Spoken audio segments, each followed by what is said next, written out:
Pensado's Place is brought to you by...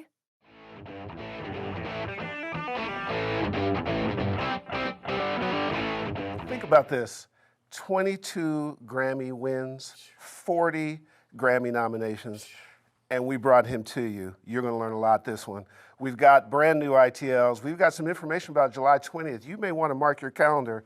You're at the place, it's Pensado's Place.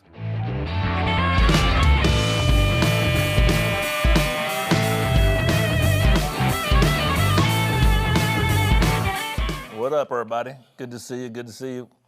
Man, I'm excited, Herbert. About life in general? Well, you know, in my profession, there's the Mount Rushmore, you know? Yeah. And we got the lead guy on the mountain with us today. Is there something above Rushmore? Because we kind of have that, don't we? Is it appropriate for a heterosexual man to feel tingly? Yeah. It's okay? Yeah, it's okay, about certain things. This is exclusive. There's other things we'd have to have a meeting about. I'm not kidding. Yeah, I've absolutely. been looking forward to this back when you and I were sitting in the kitchen and you came up with the idea for the show. The first thing that literally sprung to my mind was Al Schmitt. I mean, and I tell you what's fun about this is that our guests often say that the bigger names are sometimes the easiest to work with. When I contacted Al, from the moment I talked to him, it's just been a breeze. So good stuff for the audience. Good stuff coming up, huh? Should we get to the homework, then tell them what's coming up? okay, let's do it. All right. So, hey guys, how are you? Good to see you again. Hey, get your feet off the couch. I see you there. Anyways, we're coming to you. Was that Dave that did that? No. It's somebody in the audience in Brazil. Oh. Yeah, I can see them. See, you didn't know that. You got to watch Dave. He's shifty. We'll talk about Dave in a second. So anyways, we're coming to you live from the Art Institute of California in Los Angeles, from our beautiful HD studio, which stands for... I'm chewing my Tic Tac. Hold on. Herb and Dave. Herb and Dave, thank you very much. Guys, your social media work has been wonderful. We surpassed 20,000 fans. We're going to pick a winner at random and get you a gift. Next push is for 30K subscribers on YouTube. Keep it going. We're in some interesting conversations with YouTube. We love your support. It allows the show to keep coming to you. A wonderful thing. Our guests, our sponsors who take care of us, who are wonderful. Let's say hello to Vintage King. Hey, VK. Sister. In the chat room is Jacob Schneider, and do you have a stump the chat room guy question? Of course I do. What do you have? Well, we're not doing a meaning of life thing. A lot of people ask me, when people say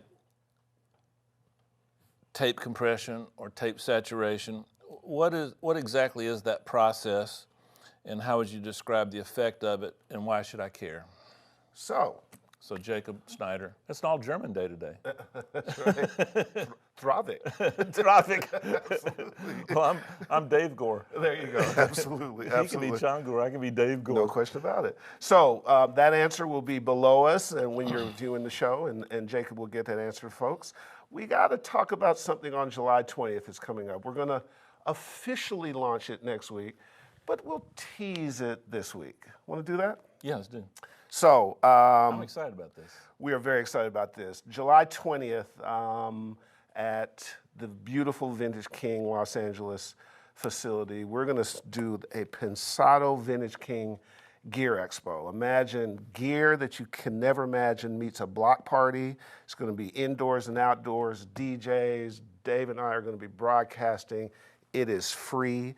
It is going to be a ball. For now, go to pensadosplace.tv/Gear Expo. Enter your name to be able to come. We'll give you more details. A bunch of superstars are coming. Prince Board is confirmed, and Ryan Hewitt. I can't go farther. We'll lay it all out for you now, but I'm telling you, get there. It's going to be a ball. I'm looking forward to it. How about you, man? More than that, the experience we had at NAMM this year was so spectacular. This gives us a chance to kind of duplicate that environment, but in with us being under control, and I expect the same level of enthusiasm and fun. We had a ball at that, remember? And a lot of fun, exactly. A lot of fun. This is going to be a block I think this party. is going to be the same kind of fun. Food trucks, DJs, a bunch of stuff. Cool vendors. And you guys know if Herb Trawick's involved, it's going to be special. And so say no more. It's going to be special. Well, now the pressure's on, so I got to come up with something else. You can handle it, Anyways, big we boy. want you there. Our other partners who take care of us so well, Avid, good stuff coming from Avid. We're in some planning stages with them. Stay tuned. We'll be back to you with I that. got a flash. Okay, flash. I am now. Maybe I don't want you to flash. That's not what you said last night. We are close, you know. Yeah, not that close. I am now fully HDX. I punted my venerable, trusty, much loved HD3 system. And here you are. So now I got 256 voices instead of 192. Wow. My delay compensation is at close to 16,000 samples instead of 4,000. I mean, I'm a 20,000 delay guy, but I'm going to live with this for a minute. Gotcha.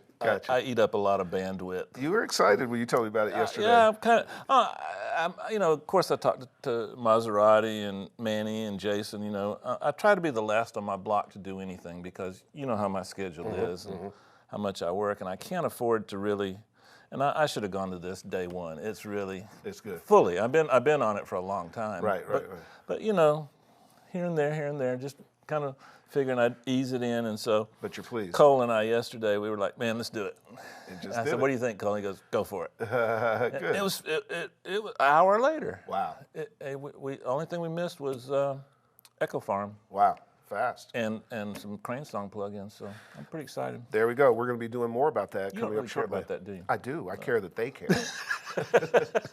So, Just checking. since my job is to move the show along, It would have been better with the stripes. I we'll do missed that. the stripes. We'll do that for next week. Why don't you introduce our brand new ITL?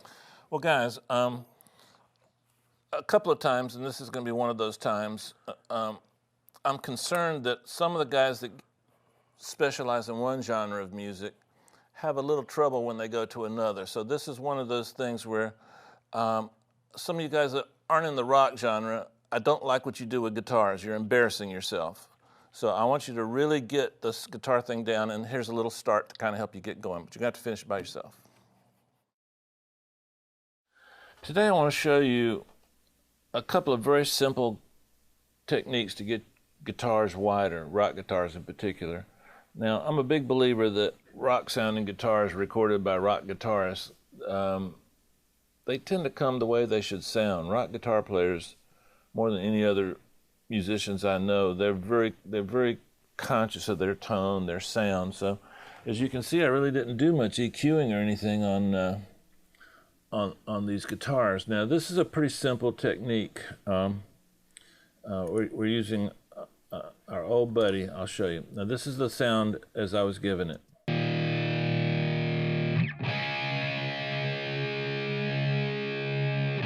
Now you'll see it's going through this aux up here, taking out a little of the mud around 5, and then I'm using the UAD Fatso to give it a little vibe.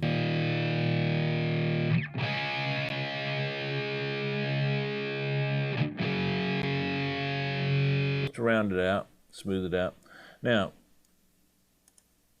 I loaded up this preset Guitar Roadhouse Blues from Isotope on their trash plugin, which is I think it's the most underrated plugin in the plugin folder.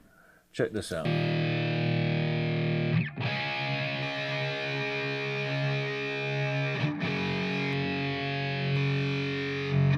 Gives it just that little lift, just makes it modern, that little edge. Now, our old friend, let's go up here and let me show you what I'm doing up here. I've shown you this plugin for vocals.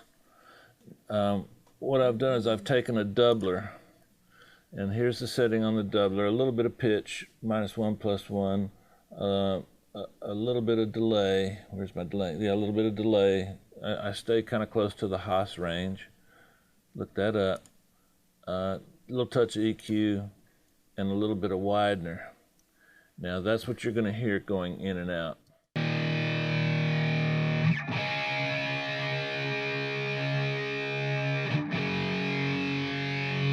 Okay, now that's my verse guitar. I don't want it to be too wide because I need a little bit of room left for my chorus guitar.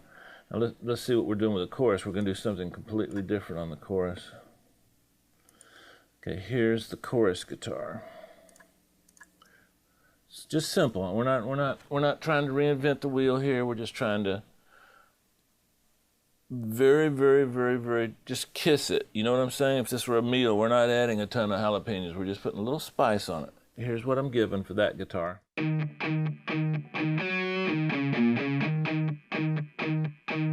here's a plugin I fell in love with. If you missed it for a while, this plugin was free by Sound Toys. It emulates the micro pitch shift on several of the Eventide products. Check this out.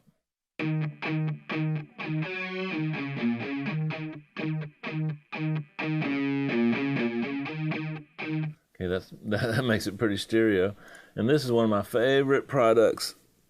I love this. In fact, I was just talking to Dirk this weekend. This is called, it's by Brainworks. It's called their Saturator. It's a very, very, very, very, very simple plugin to use, but it's a very complex plugin. Let's add that in.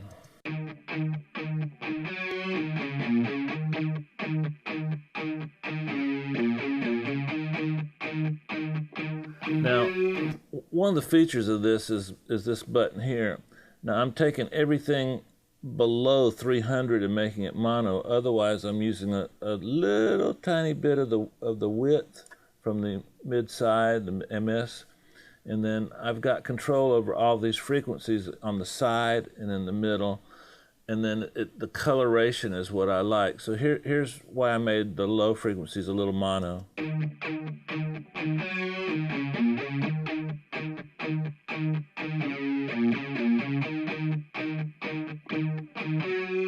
See, I don't need all that mud on the sides. Let's keep that more. Let's keep the mud in the middle. All righty. So let's check that again. It's so simple.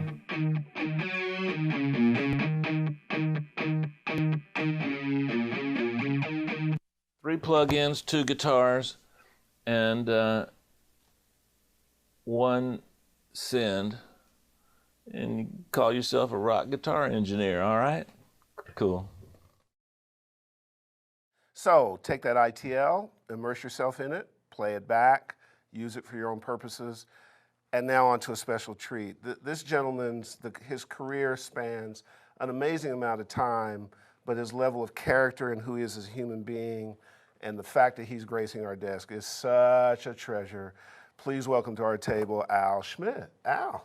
How are you, man? Do I bow? Do I stand up? What do I do, Herbert? I'm in this position. That's what we do. Dave, tee it up, man. Al, when I read this, it just made my heart. I just felt so cool. When sometimes your son gets in the car with you and he starts listening to rap, and you said that every once in a while you go, I wonder how they did that. You actually get the song, go to the studio, get your assistants, and you dissect it and incorporate that in your skill set. That is so cool, my friend. Yeah, that happens quite a bit, actually. You know, or I'll hear a record on the air, and there's something in the record and I'll get the record and bring it back, and I'll say, okay, guys, how did they do that? Let's figure this out. And you take it apart. And we try to figure out what exactly was done. I love it. Yeah. Oh, that's fantastic. It's cool. He also, the same guy that plays the rap records, came back from college and got in the car with me, and he said, did you ever hear this guy, Dad? He's really hot right now. And he puts it on, it was Miles Davis. Wow. Kind of blue. So, yeah, right. Wow. So, Unbelievable. yeah. Wow. Al, when I was thinking about what to ask you, it came to my mind that in today's climate, well, let's go back. You and I came through the classic studio system. We started at the very bottom, and we worked our way up. But that system is kind of fading nowadays. There's less studios, there's less opportunity. I'm thinking maybe the next Al Schmitt might come out of a home, an advanced amateur working at home, moves up and moves up. Do you think that's a possibility? And if so, what advice would you have for that person? Yeah, I think it's a possibility. But, you know, guys that are doing stuff in their home are mostly mixing, and maybe they have a little tiny room. They don't get a chance to record big band or orchestra, and you learn so much from those things on how to do smaller things. So I'm not quite sure that the next guy will come. I think if he does come from home, my advice to him is get to a studio and learn some Well, at some microphone point, we all have techniques. to go to a studio. Yeah, absolutely, and learn some microphone techniques. Because the difference between, you know, a mixer and an engineer, you know, in my day, there was no such thing as a mixer. You were an engineer and you did everything. So, I don't know. You know. Yeah, you know what? That's another thing I was thinking about, Al. When I started, I started a long time after you, but I caught the tail end of the one engineer does everything. Like we went to the studio in the morning and we left with a finished record. I didn't know that there was such distinction between the processes. And it seems like we've kind of come full circle in a little ways, because nowadays when I get something to mix, they've already kind of done the full circle part where they've already tracked it, started mixing, and I just finished the mix part of that process. I don't know, silly observation. Is he trying to say he's younger than I am? I think so. I think in a very convoluted way, but. Okay, Al. You're known for your sense of humor, so I beg that it's still intact. I have to do this. Oh, God. You learned from your uncle who owned a studio. So you went to that studio at 6 years old, and the experience of going to your uncle's business led to where you are now. You know what I'm saying? If your uncle owned a brothel, do you think you'd be a pimp right now? I don't know if I'd be a pimp. I'd probably own a place, though. You'd have a school where you'd own a brothel What's franchise. the ranch in Las Vegas That's or right. something? Yeah. That's right. Something like that. Right. Schmitt's Ranch. Sorry, I thought you Al. were going to ask I me got his something permission. really difficult. I got his permission to do that. I respect him too much. Thanks for elevating the show. But it's a good point. What if he was a baker? You might be a. That's right. I'd be making the best bread. That's right. I'm fascinated because I didn't get exposed to this when I was coming along in Atlanta. You mastered the art of using live chambers. I think that's safe to say. Explain to our audience what a live chamber is and how you use them. Wow. Well, a live chamber is a room. It can be almost any size, 10 by 12, or whatever. Usually with a pretty hard surface. We used to shellac the room with 8-9 coats of Really? yeah, shellac to keep it hard. Yeah. There's a speaker and a microphone in there. You send a vocal down to the speaker, picked up by the microphone, and you bring it back. And you're able to control how much of it you want. It's a pretty simple process.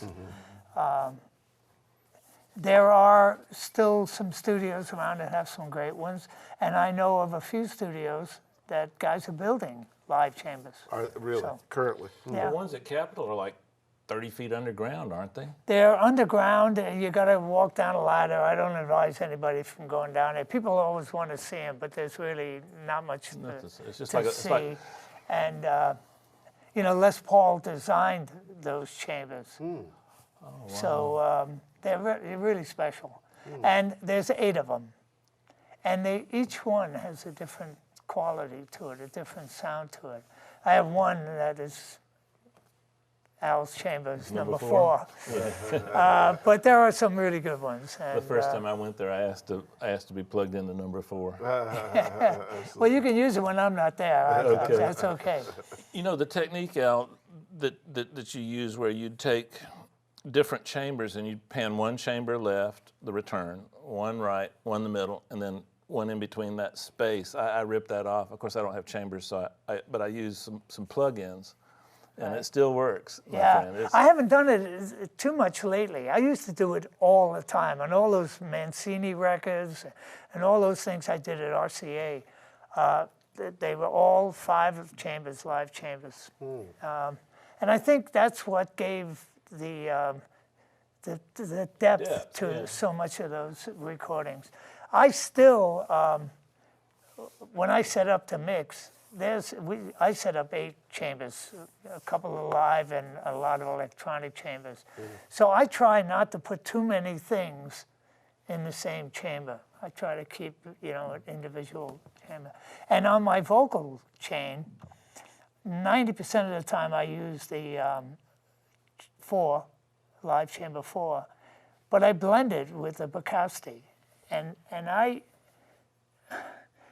add a little, take a little out. There's something happens in my ear that goes ding, like a little bell goes off and said, that's it. That's the spot. And then that's where I say. So it's never the same. Swadine said one time that I think this, we're going back a little bit to the original question, but Swadine said that every engineer should experience what sounds sound like live, like he advised going to an orchestra. We were talking about the home guy coming along and progressing up the food chain. Another thing of yours is that I think is brilliant is the way you record live bands. You emphasize the bands being close together, working together. You emphasize the music, the energy, the emotion, so you don't separate them in different parts of the studio and block them off. You put them together. Can you describe that process? Because I think it speaks to your ability to make music emotional as opposed to get technically perfect music. I think it boils down to the way I learned. And, you know, we didn't have earphones back then. And so everybody had to sit. Did they have electricity out? For heaven's sakes. You got to ask Bruce Swedeen. Ask Swedeen. They had to stay close together so that they can, you know, it's like they played in clubs. That's what we set up in the studio. So everybody was reasonably close together. We'd maybe have a little gobo to block something off.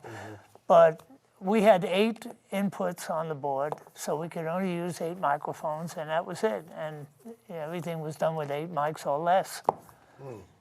Wow.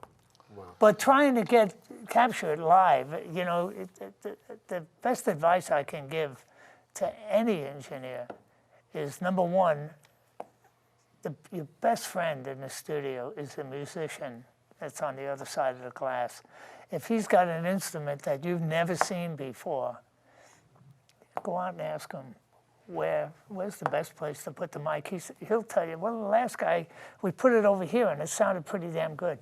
Now you have a place to start. And then you use your ears and to change whatever you want. You know, that's number one. Number two is, I always, when an orchestra date's going off or anything else, on the first rundown, I would stand next to the podium and listen to what the conductors, the arranger is hearing. And then I know what I have to go inside and capture, and it's not a guessing game. I don't know how anybody can sit in the booth and just open faders and think they're going to get what's going on out there. It's such a simple point, but such a critical point. It even has more depth than that. Yeah. But are you doing something this August, like the end of August, to kind of... Yeah, we are. We're doing something, Steve Chenoweth, who's been my assistant and my right arm for the last 12 years. I don't know what I'd do without him. He and I are doing a seminar on the art of recording a big band at Capitol Studios. We're recording the big band on the 24th, and we're going to mix on the 25th.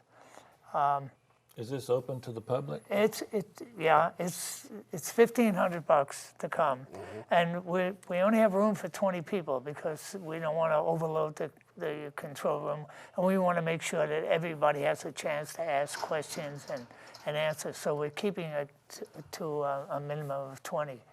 But if anybody's interested, we'll have some information online the next week or so, and.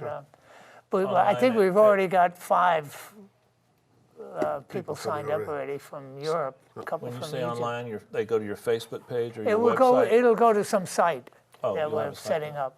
Can you give us that info and we'll... Yeah, we'll put it I on will the site too. when we get it. Absolutely. And great, thanks for doing that. Oh, That's no really trouble. nice. Thank you. Appreciate it. And going back to now we've got the band in the room, we've got them close together. Does that give you the ability to control how the reflections of the walls interact with what your mics are receiving? In other words, would you move the whole band over here and then move the whole band over here? I've done that. You have? I have done that. I tried like a different setup in the studio. Well, I'm going to try this setup. And I tried it, and I opened the microphones, and I knew it wasn't going to happen. So I got everybody out of the room, everybody got a 5 in those days, and we moved the room back to where I was a little more comfortable. But getting back to the band, when the band is close together and they can hear themselves, they almost balance themselves. That's true. If they can't hear themselves, they're hearing what's in the phone. louder. Sometimes they're playing louder or not loud enough or whatever. But when the band can hear themselves, there's a balance there. And They sort of self-regulate. that's what you try to capture. Yeah, oh, that's interesting. In the process of capturing it, when I think about you, I think about the mastery of the Omnisphere microphone and Omni. When I first started engineering, I would never go for the Omni because I didn't know what to do with it. So I was always cardioid, hypercardioid. Right. Explain your philosophy about Omni mics in that Well, situation. I use Omni mics almost on everything. You know, I mean, don't know how you do on that. the strings, big band, always. I've learned a long time ago that leakage is your best friend. That's what makes things sound big. If you're using There's a joke there, but I'm gonna let it slide. if you're using a little chintzy cheap mic and something's leaking into it, you're going to get that little chintzy cheap sound from that mic. But if you got something that's a great quality tube mic and you got something leaking into it, you're going to have it's just going to sound better. We did a thing with Pat Williams just recently, Steve and I, and it was a big band and strings live, everybody in the same room. And we, when we got to mix it, Steve and I had everything set up and laid out, and we soloed the strings. And the leakage of the big band into the string mics was amazing, because it was all Omni tube microphones that we used on the strings. And that's what made everything sound so big and gave it so much more depth. Are we talking 47s, 251s, 149s? We're talking 67s on the 67s. strings we used, and yeah. Oh, okay. That's fascinating. I wish somebody would call me to do a big band so I could play with that. Now, Well, I'm going to be doing one, so come on by. Man. You know, you're certainly take welcome. you up on I'll that. let you sit. oh, I could be an assistant. You could. That'd be the worst assistant. I'll be your but assistant. I do make good coffee. I got that part down. Okay. He said one time the best thing a young engineer can do is learn to make good coffee and be on time. I got the on time and the coffee part. On time is the best thing. That's the most Now, important. in the world we live in now, some of the abilities to know when to select particular mics is diminishing as a skill. And you like tube mics. When you, I'm being delicate on framing this question because I want to get a specific answer, but I don't fully understand why you would choose a tube mic. I know sometimes you might use a transistor 87 or 47, an FET 47 on a kick drum. I understand that, but what's your thought process for when you select a tube mic over a regular condenser mic? What are you trying to get? Is it a transient thing, or what is it? Yeah, you know, with me, it's microphones. I'm a microphone freak. I love microphones. And so new microphones I like too. I test mics. I get mics all the time, and I try them on a harp. I'll try it on a banjo. I'll try it on an accordion, just to see where that mic works. So obviously, you know, I don't ever use any EQ. My mics are my EQ. I use my microphones to get the sounds that I want instead of trying to dial something in or something out with an equalizer. We didn't have an equalizer when I started. We had one equalizer called the cinema equalizer, and if you put it in, it went in on everything. So if you wanted to add bass to something, it added bass to everything. So we used it very seldom, and we didn't have any compressors, so there was no compression. But that's where the Oh yeah. Go ahead and talk about that. I love that. Talk about that, Mike. the hand limiting comes in. Yeah. Well, you know, we'd learn the song as quickly as possible. So, so when the loud chorus came up, you know, we were able to bring the mic back a little bit and push it up in the soft spots. And it was a little art in itself, to learn to do that. And we called it, hand limiting, But the other thing is that I love that. Don't stop you. I love the term hand limiting. That's what we call it. Yeah. And the other thing that was back then, most singers had a thing called microphone technique, and they leaned in on low notes, they backed off on high notes, and Rosemary Clooney, you would set the fader and forget it.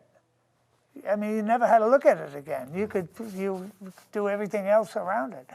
So you don't get that as much of anymore. People stay right on the mic, and the loud parts, they're right there, and so that's where a lot of compression comes in. Sure. Your use of reverb, you tend to use it, like you said earlier, to create space and depth.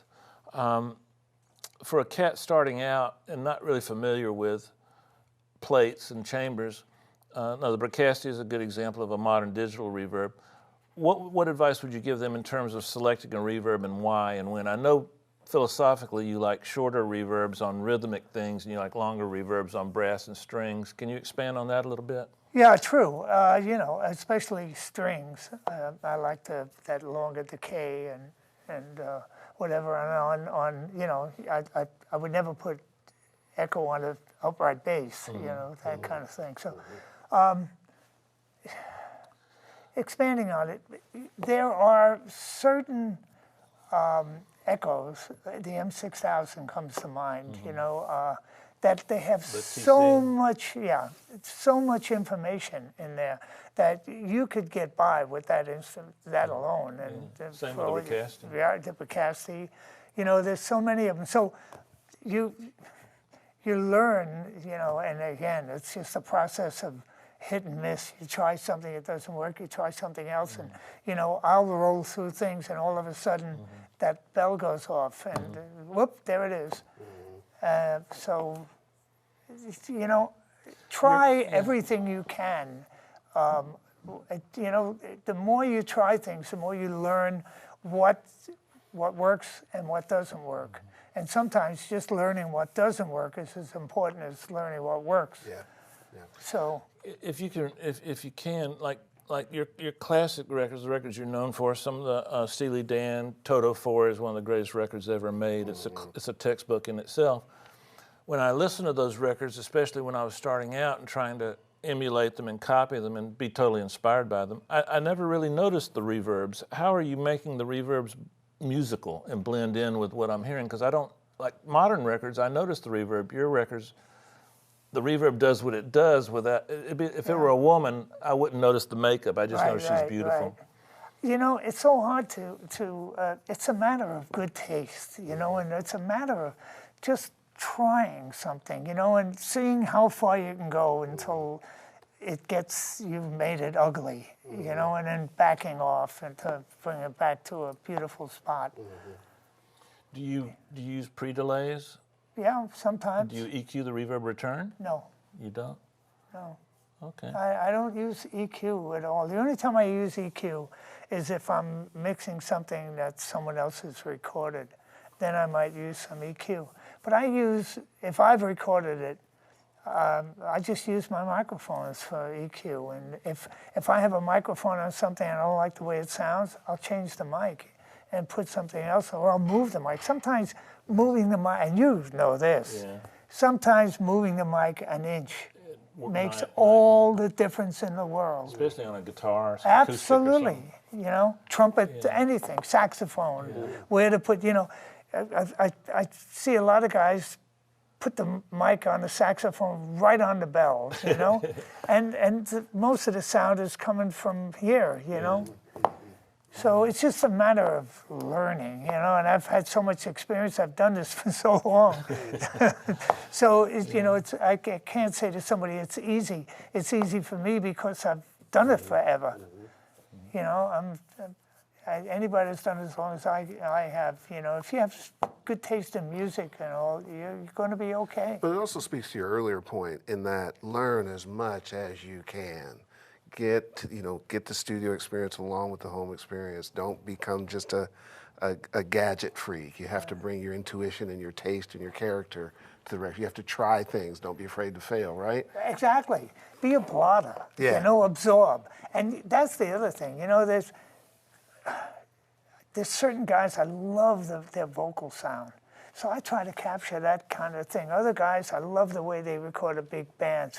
So that's what I kind of go for that. So you pick and choose from, there's so many great engineers out there who do such great work that there's so much to pick and choose from. Yeah. So, and I always tell guys that are assistants in studios, guys that are just learning, you're going to have, like at Capitol especially, you have a lot of great engineers come in all the time. Well, pick the things that you like that they do and kind of put that in your arsenal. Yeah. And then all of a sudden, your personality will start to come out, and then you'll have something that'll be yours. Your signature. Yeah, you said one time also that sometimes when you're reflecting at the end of the day, you try to remember what you learned that day. And a gentleman of your stature trying to learn something new every day is inspiring to us mortals. Really. I do. I learn something pretty much every day I'm in the studio. If I don't, I think it's kind of, I didn't do a good job. But yeah, my assistant shows me things that I scratch my head. How the hell? To that point, as you prepare batter's box, one of the things that we all are fortunate enough that people will ask our opinion, and you learn to take that really serious. People are counting on what you say, and I tell people all the time, stay curious. Don't ever lose being curious, right? Absolutely. It's the elixir of life. It's inspiring, you learn, it keeps you sharp, but people sometimes think you get to a point you got it. You never get it. No. You're always on a quest, right? And the great thing is we make music. God damn it, how tough is that? Yeah. I lie to my wife every day when I tell her I'm going to work, I'm getting a car and it's, thank you, God, I'm going in, I'm recording Michael Bublé, or I'm going to have a great, fun day. Yes, I'm going to be a little creative, and I'm going to absorb some great music. Yeah, it's incredible. You said, before we get to this, sir, about expanding on that, you said, I don't think you can do this work unless you really have a passion for it. And if you have the passion, trust your ears. That's what I do. Yeah. What an inspiring quote. Tee up your arm there, Mr. Pitcher. Okay. It is time for batter's box. I got him scared already. I got him on the ropes. We got a serious one in the... Should I leave? Is there any room to duck here? Fire away. Stereo bus. Let's start with the hard one. Stereo bus. That's an easy one for you. Tube Tech. Okay, I know which one. The multi-band compressor. Multi-band Tube Tech. Vocals. U47. Taste or technique? Taste. Ah, my man. Yes. Chamber number 4. The best live chamber in the world right now. Mic pre. Neve. Oh, I wasn't expecting that. Island mic. 67. Use 67. If I only had one mic, that would be it. That's it. Okay. Yeah. Room mic. M50s when I can get my hands on I've them. never seen one of those. Yeah, a lot of guys don't. They're How many are there? incredible. Like 10 in the world. No, there's a little more than that, but yeah, a lot of the scoring guys have them. Yeah, Electric bass. great player. Cheapest gear you ever used on a top 10 record? 57. Oh, wow. Great answer. Great answer. My man, Al Schmitt. Favorite tool for audio surgery? Audio, razor blade. Edit tape. He I doesn't quit. have to round the bases. He's just standing for Not only do I quit, I say let's retire that segment. It'll never get better than that. We've reached the pinnacle. We don't need this segment anymore. I'm tearing my notes up. It's done. It's over. It's a wrap. The World Series is ended. No, Mr. Schmitt. no question about it. Well, let's keep it going. And we've got the corner office, and I'm sure we've got some questions from those folks. Chongar, are you over there? Yeah, I'm ready to go. You ready to roll? By You got the way, I'm now known as Dave Gore. He's Chongar, I'm Dave Gore. Okay, and we're going to stop that right there between you two. I'm Leslie. Herb Gore. He's Leslie Gore. And I must be Al Gore. Leslie Gore. Oh, So, man. Chong Gore, good to see you, man. You got some questions for our guests? Yeah, of course. The first question is from Danny Gold. He wants to know what the chain was for Ray Charles's piano. What? What? Say it again, slower. The piano chain for Ray Charles. Ray Charles's piano. What mic did you use? And mic Yeah, M149s. oh. Yeah, that's all I ever use on a piano. Crisscrossed? No, I use them in high and low. Omni? You know. Yeah, sometimes. I can't get Yeah. over that. Wow. Chongar? Jason Ferreira wants to know what's your secret to longevity and not just being the sound of the month? What's your secret to longevity? Secret to longevity, sobriety. Absolutely. From the era we come from, that was important. Can I implement that? The man has an unquenchable thirst for recording and the process and new things. And when he hears something new on the radio that catches his ear, I get jealous. He learns it. He's always current. It's the passion thing. It's that curious thing. It Staying really at is. it. This next one's from Dave Whiffen. How do you start your mix and where do you focus your attention first? How do I start my mix and what? Where do you focus, And where do you your, focus your attention attention? first? I start my mix like I'm building a house. I start from the bottom up, so the bass, kick drum, get the drums in, keyboards maybe, then I'll put the vocal, set the vocal in, then I'll take the vocal out and then start adding guitars or whatever. I keep throwing the vocal back and forth in and that's a out of great the idea. mix, Great idea. just to make sure it's still sitting where I want it to be sitting, and it still has the same effect, you know. But I start, with the bass and kick and drums. Foundation So, first, yeah. then walls. Do you ever then do roof. like a quick mix and then work from that, or you always literally pull up the bass and drum fader first? No, normally I bass and drum faders first, but quick mixes are my rough mixes. You know, I've already done those, so Okay.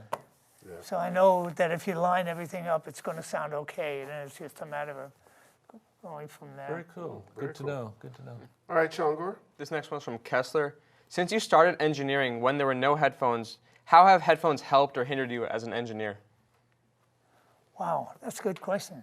You know, I think they hindered at the start. I know we were having a lot of trouble with vocalists with headphones on, not singing in tune. Yeah. And I think a lot of people blame that on the headphones. How they've helped. Well, we can separate people a little more now, maybe, and get a little more separation on things, get a little more direct sounds on things because we have the phones. Would you ever use headphones in the mix process?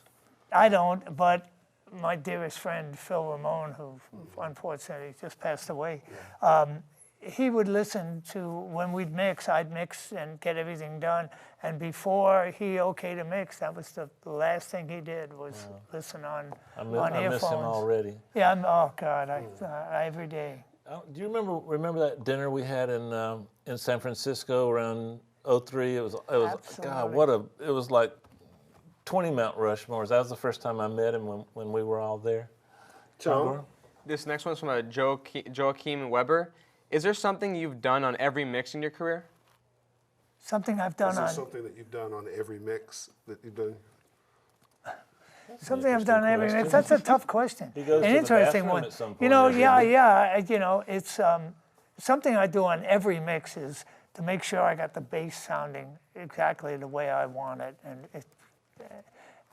Why is that? that's first, because that's the foundation of the record. You know, I hate to hear a record that has not enough bass or too much bass. Yeah. You know, there's a nice place Like there. cornflakes and milk. You Yeah, gotta have the right yeah, mix. right, the right blend. That's true.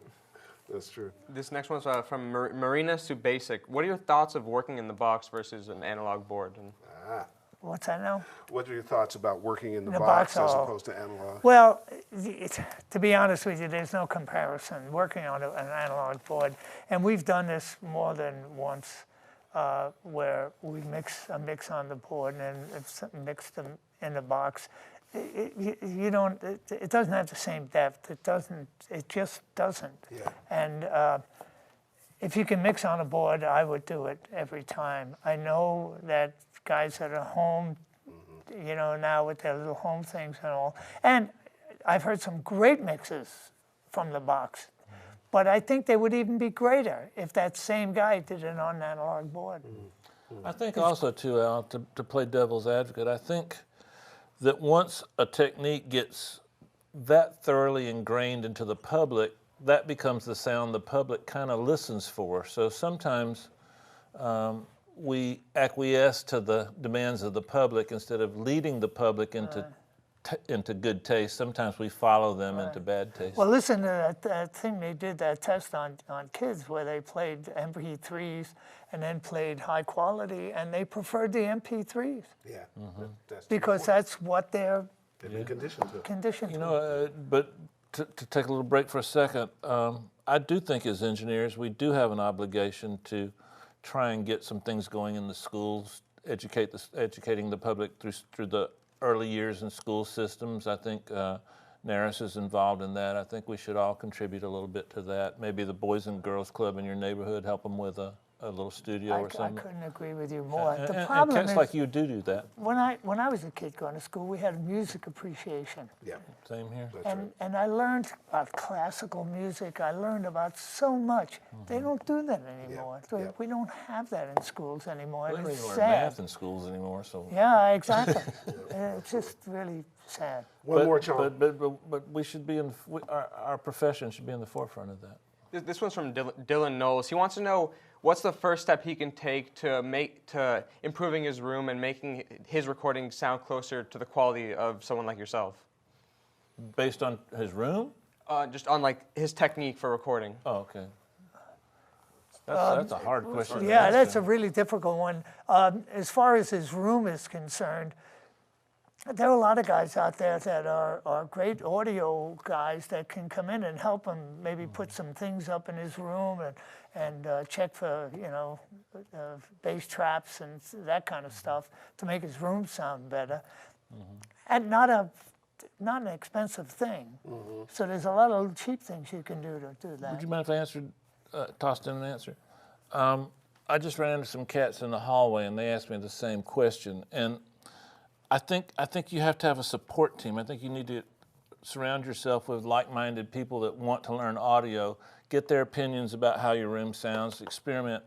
And I think an important thing to do is if someone says, I always take out 300 cycles from my kick drum, don't do that. Record your kick drum and then make a version of the kick drum with every frequency in and out. So you'll have like 30 kick drums.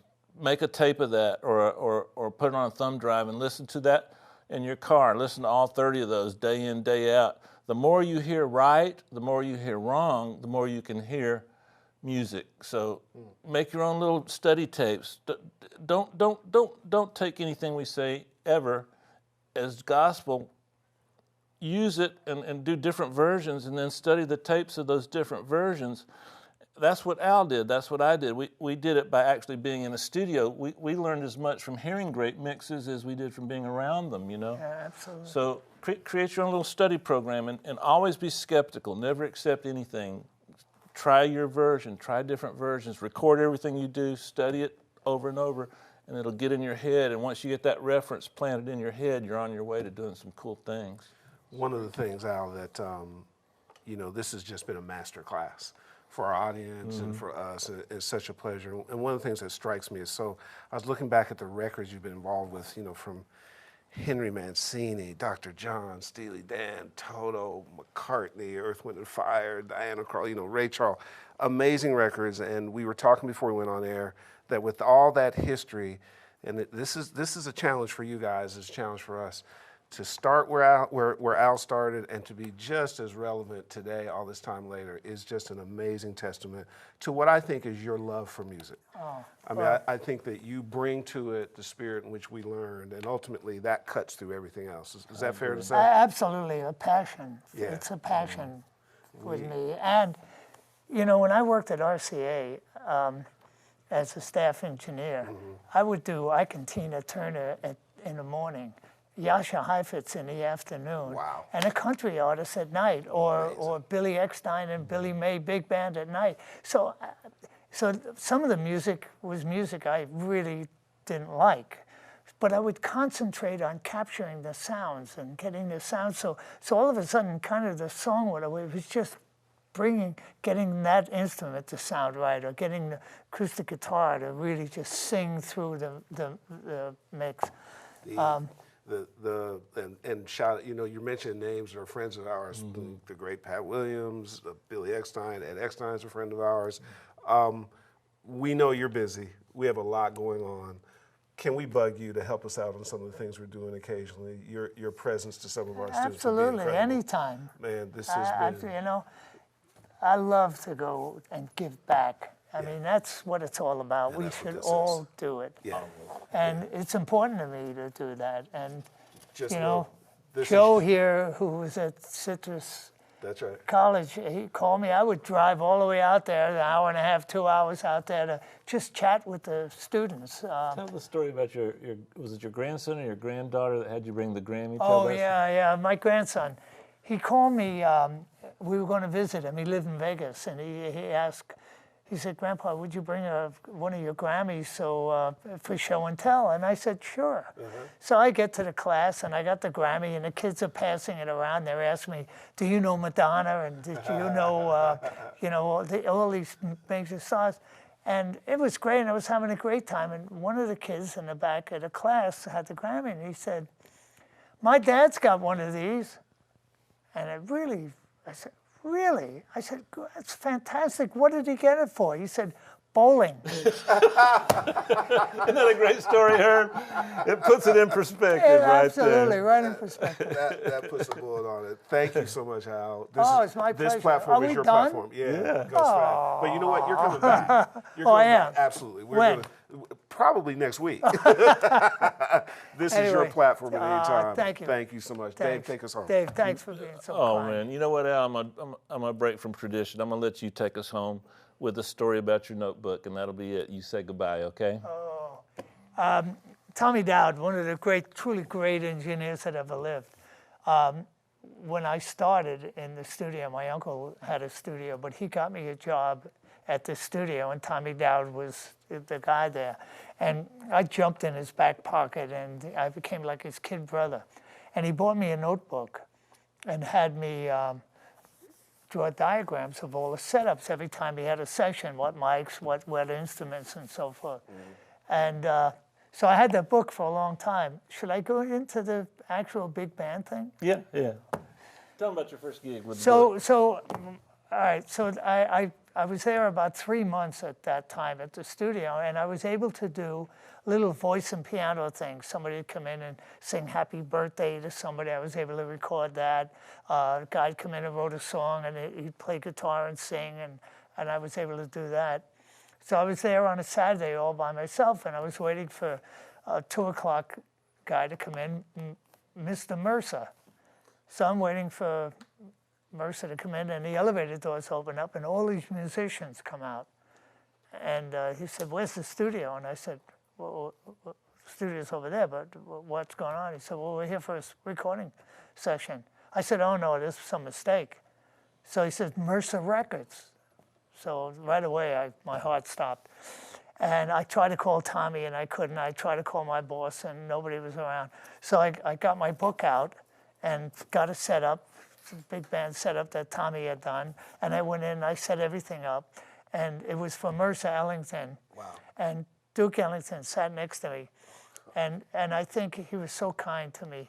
He kept tapping me on the leg, saying, I kept saying to him, I'm not qualified to do this, Mr. Ellington. I'm just not qualified. He said, don't worry, son. We're going to get through this. And he kept saying that to me. Well, we did get through it, and that was the start of my career, actually, because they gave me confidence. I think if I knew the night before that I would have called in sick or something, you know. Say goodbye, Al. Yeah, goodbye.